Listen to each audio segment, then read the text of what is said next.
Assalamualaikum warahmatullahi wabarakatuh. Halo anak-anak semua. Hari ini kita akan belajar tema 6, subtema 1, pembelajaran ke-6 dengan muatan PPKN dan bahasa Indonesia. Sebelum mulai belajar, kita berdoa terlebih dahulu ya. Berdoa dimulai. Berdoa selesai. Baik anak-anak, sudah siap untuk belajar hari ini? Kalau sudah siap, mari kita mulai belajarnya. Pertama-tama kita akan belajar muatan PPKN. Coba perhatikan gambar yang ada di hadapan kalian. Nah, ini adalah gambar yang pertama. Kemudian, ini adalah gambar yang kedua. Sekarang kalian amati. Apa yang terjadi pada kedua gambar berikut ini? Ya, pada gambar yang pertama bisa kita lihat di sini ada gambar lalu lintas. Ya, gambar yang kedua juga sama, ada gambar lalu lintas. Akan tetapi yang membedakannya pada gambar yang pertama lalu lintasnya tertib.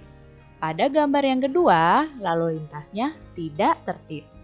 Nah, manakah yang sering kalian alami saat berada di jalan raya?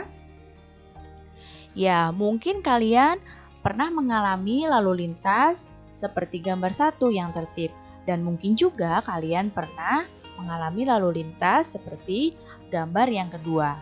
Nah, apa yang kalian rasakan jika kalian berada pada lalu lintas seperti yang gambar yang Ibu tunjuk dengan panah ini? Ya, tentu saja sangat tidak enak ketika kita terjebak pada lalu lintas yang tidak tertib. Sangat berbeda jika kita berada pada lalu lintas yang tertib seperti gambar yang pertama tadi. Nah, sekarang coba manakah dari gambar berikut ini yang tadi sudah kalian lihat, gambar yang manakah yang menunjukkan masyarakat yang bertanggung jawab dalam menjaga ketertiban? Ya, betul sekali. Gambar yang menunjukkan masyarakat yang bertanggung jawab dalam melaksanakan ketertiban adalah gambar yang diberi lingkaran merah. Pada masyarakat yang bertanggung jawab dalam menjaga ketertiban, di sini ketika sedang menyeberang jalan, dia tertib di zebra cross. Ketika lampu merah, mobilnya juga berhenti, dan ketika lampu hijau, baru mobilnya jalan. Nah, mereka menjalankan aturan-aturan yang ada di jalan raya dengan tertib. Beda dengan gambar yang satunya lagi. Nah, gambar yang ini ketika warga masyarakatnya tidak mengikuti peraturan lalu lintas, maka yang terjadi adalah kemacetan seperti ini. Nah, jika kalian berada di jalan raya, sebisa mungkin kalian mematuhi peraturan ya. Tanggung jawab itu merupakan sikap menyadari dan siap melaksanakan tugas. Tanggung jawab dilaksanakan merupakan itu bagian dari kewajiban, sehingga dilaksanakan tanpa adanya paksaan dari orang lain. Jadi, orang yang bertanggung jawab itu tidak ada paksaan ya dari orang lain dalam menjalankan kewajibannya. Sebagai seorang warga negara, kalian memiliki tanggung jawab untuk melaksanakan nilai-nilai Pancasila dalam kehidupan sehari-hari. Nah, seperti apa ya melaksanakan nilai-nilai Pancasila dalam kehidupan sehari-hari dengan penuh tanggung jawab? Nah, berikut ini adalah contoh perilaku yang mencerminkan sikap tanggung jawab berdasarkan sila-sila Pancasila.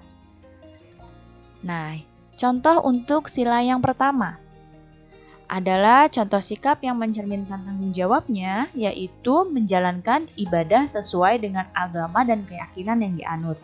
Dan juga contoh yang berikutnya, menjaga ketenangan di sekitar tempat ibadah.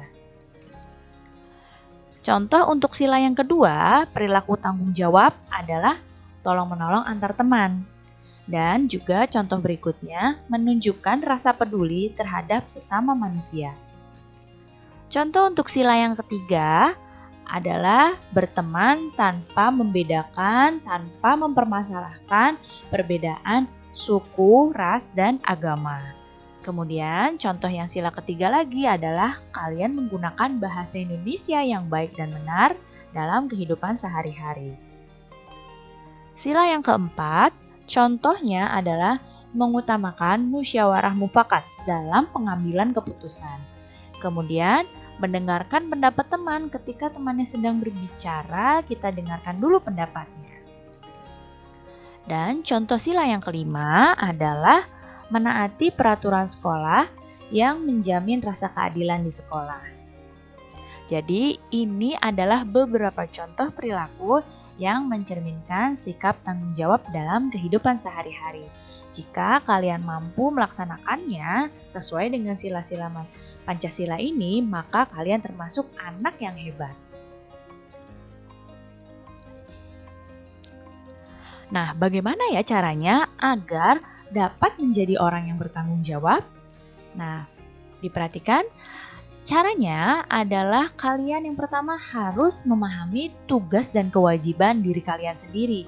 Dengan kalian paham tugas dan kewajiban diri sendiri, maka kalian bisa menjadi pribadi yang bertanggung jawab. Kemudian caranya yang selanjutnya, melaksanakan tugas dengan disiplin, ya, tanpa menunda-nunda waktu. Kemudian, selalu mendahulukan kepentingan bersama ya, daripada kepentingan pribadi atau kepentingan diri sendiri. Dan juga menghormati hak-hak orang lain. Jadi ini beberapa cara supaya kalian bisa menjadi orang yang bertanggung jawab. Belajar ya menjadi orang yang bertanggung jawab. Nah, sekarang kita akan masuk pada muatan bahasa Indonesia. Pada beberapa pertemuan yang lalu, kita sudah belajar menentukan ide pokok dari teks. Nah, sekarang kita akan belajar cara meringkas isi bacaan dari teks eksplanasi. Lalu, bagaimana ya cara membuat ringkasan teks eksplanasi? Yang pertama, kalian harus membaca teks tersebut terlebih dahulu dengan cermat. Ya, dibaca dengan cermat, dengan teliti. Kemudian, setelah itu kalian tentukan kata kunci dari setiap paragraf. Ya, setelah menentukan kata kunci dari tiap paragraf, kalian temukan ide pokok pada setiap paragrafnya. Apa ide pokoknya ditulis dari tiap-tiap paragraf. Nah, barulah setelah ide pokoknya dari tiap-tiap paragraf itu jadi, kalian susun ide pokok tersebut dari tiap paragraf itu dijadikan satu, ya. Jadi ini caranya. Nah, sekarang kita akan coba membuat ringkasan dari teks eksplanasi. Sekarang kalian baca terlebih dahulu teks di bawah ini dengan cermat.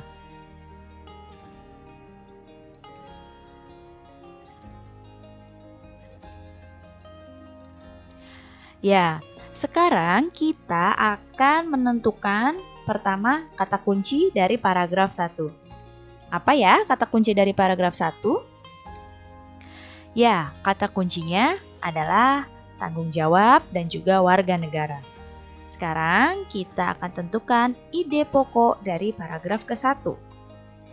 Ide pokoknya adalah pelaksanaan tanggung jawab warga negara harus didasarkan pada Undang-Undang Dasar 1945 dan Pancasila. Kemudian, selanjutnya kita tentukan kata kunci paragraf kedua. Ya, kata kuncinya adalah tanggung jawab dan peserta didik. Kemudian, ide pokok dari paragraf kedua, yaitu sebagai seorang peserta didik, kamu harus menaati peraturan di sekolah dan pemerintah dengan tanggung jawab. Nah, setelah kita dapatkan ide pokok dari paragraf ke-1 dan paragraf kedua ini, kita akan gabungkan, kita akan susun untuk menjadi sebuah ringkasan teks. Ringkasan teks dengan judul tanggung jawab sebagai warga negara. Jadi seperti ini. Pelaksanaan tanggung jawab warga negara harus didasarkan pada Undang-Undang Dasar 1945 dan Pancasila. Sebagai seorang peserta didik, kamu harus menaati peraturan di sekolah dan pemerintah dengan tanggung jawab. Baik anak-anak, cukup sekian ya penjelasan Ibu kali ini. Mudah-mudahan kalian paham dan mengerti. Terima kasih anak-anak semua, sampai jumpa lagi. Wassalamualaikum warahmatullahi wabarakatuh.